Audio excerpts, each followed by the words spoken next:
Meron akong 137 pesos dito sa GCash. So, ipamimigay natin ngayong umaga sa mga follower natin na mayroong share. So, kailangan mayroong share para meron silang pang breakfast. Tingnan natin to. Ito. Random lang walang tampuhan. Pang ano lang to, almusal. Ayan. Tapos kagigising ko lang Ayan. So, walang share. Sayang. Hanap tayo ng iba. Ito nga. Tingnan nga natin to. Ito. Yan. So, wala ding share. Sayang.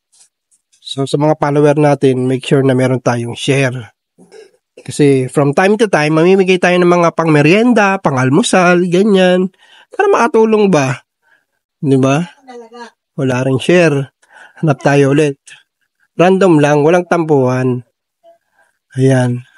Wala ring share. Sayang. Hanap tayo ulit. Okay, wala talaga. Ito. Tingnan natin to. Oops. Sana meron na tong share. Ayan, wala ring share. Sayang. Okay. Sana tayo ulit. Okay, ito. Sana meron na tong share. Wala rin. Sayang. Ay. Hanap tayo sa mga loyal natin, mga follower. Ito kaya. Tingnan natin. Sayang, nako. Wala rin share. Random lang to Walang tampuhan. Hanap tayo.